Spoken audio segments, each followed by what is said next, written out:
What's up, guys, and welcome back to Second Galaxy. This is Game Gang Channel, and I'm AC. Today, we're doing basic ship controls and navigation. So, like and subscribe. Thank you for watching, and let's get right into it.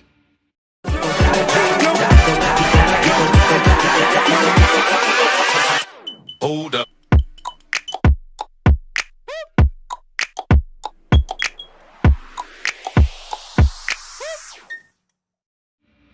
Okay, guys, welcome back to Second Galaxy. Today we're doing ship controls and basic navigation, navigating the galaxy and navigating the solar system. So let's start with the bars on the sides of the ship. On the left side, you have your blue bar or your bluish green bar. That is your shield capacity at the moment. On the right, you have your hull.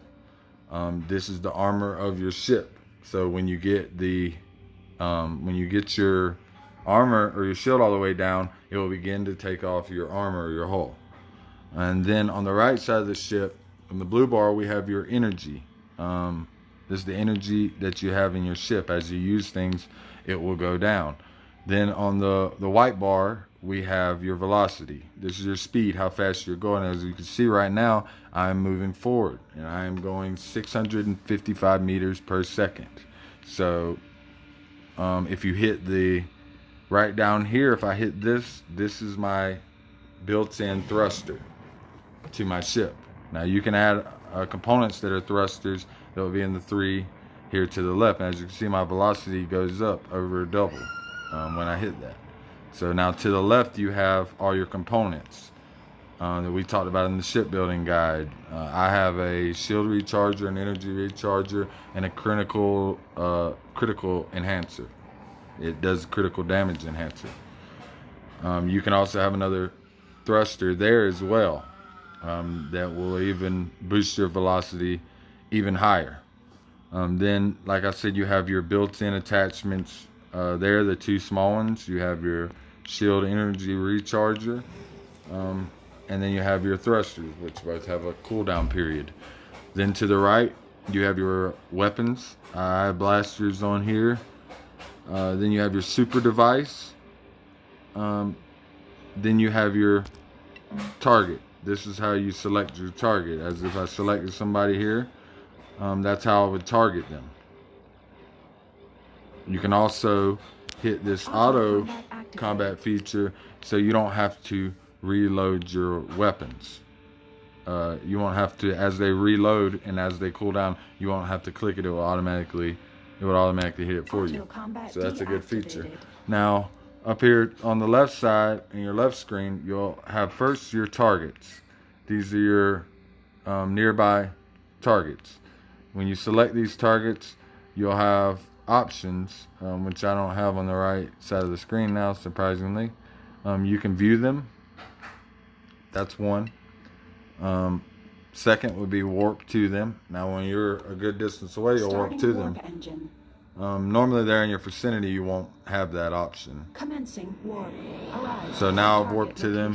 I can look at them, speak to them, pull this up. It will pull up their profile. We could send them mail, a team invite, or message. You can pull up each player profile, see what their rating is, see how they've dispersed their attribute points, or what implants they have. Then the arrow pointing towards the circle will be moving towards them. The arrow pointing away from the circle will be moving away from them. From target. The next arrow is to orbit that target. That's for battle.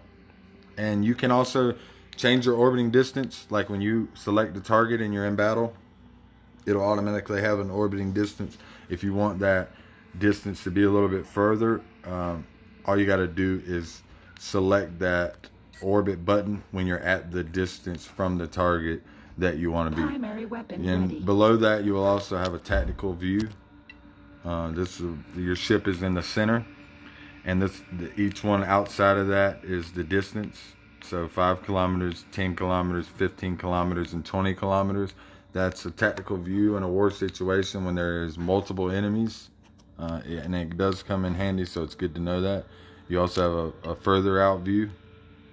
So the first thing will be 25 kilometers. And if you hit it one more time, it'll bring you right back to your ship. So, and then to control your ship, you don't have, you're limited in your amount of control like some Space Sim games, but you can control it. If you want to turn right, you would double tap the screen to the right and it'll turn right. If you want to go back straight, double tap in the middle. If you want to turn left, you would double tap left, bring it back to the middle. And if you want to go up, double tap the top of the screen. And if you want to go down, double tap below it. And that's how you would, that's your basic ship controls. Then on your menu here to the left, the first menu is your operations. This is where you can go ahead and do all your quests and operations from here without having to go back to your base. Although if you do have the wrong ship for that specific quest, they'll tell you have to go back to your base. Then the next one will be your cargo hold. This is what you currently have in your ship. Then you have your menu like you have in your base. And you can do everything from here as well. You can pull up the map and everything from there, which I will do here in a second. But I'm going to show you this. You'll have your targets first. Then second, you'll have your friendlies. And then third, you will have your locations. Some of them are not, like if you see, like right there it says 2YFB279, that's going to another solar system. Everything else that doesn't have the 2 before it is within the solar system. This is how you would go to it. You would click it, and then you would hit the arrow pointing forward. The arrow pointing forward all the way to the right, that is a fleet warp.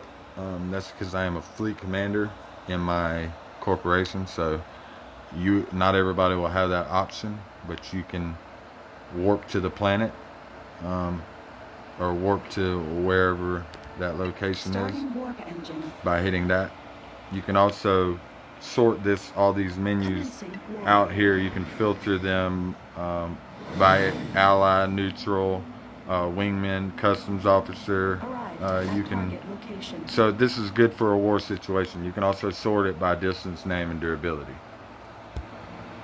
Now if you pull up the menu and you select your map, here you can go to any systems, search systems, which this comes in handy. You can search by name at the top and it will let you know how far away it is. And then you can go down here. You can also search many options. You can search by prosperity level. This is how good your encounter missions are. So if you want to hire encounter missions, you would go to a more prosperous, and there the bars on below it, the red would be the most prosperous and the gray would be the least. And you can, as you can see here, they'll let you know prosperity level 38, prosperity level 41, prosperity level 35, and these are generally like the level of the encounter missions you'll receive from that. Then you can go by security status, low, high, and lawless. Then you can separate it by mining field level. This is your mining materials, how good they are, and also how much they are. Of course, the higher level mines are going to get better mats and more.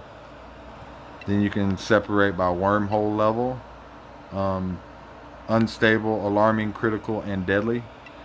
Then you can separate it by infection stage. Then you can separate by alliance sovereignty, corp sovereignty, activity level, and war status. The activity level is important because if you're looking for a good place to mine, you want two things. You want a high level mining, and you want low level activity. So you don't have you have a less opportunity of being raided. So that's good to know. Well, that would be your basic ship controls and navigation. I'm making 2 more videos today on the same day I'm making this video as well, so there will be a video coming for scanning and mining, all 3 types: pirate hideout scans, hidden wreckages, and rich asteroid belts. Then there will be one also on raids and wormholes. So like and subscribe. Thank you for watching the channel. and we'll catch you next time, guys.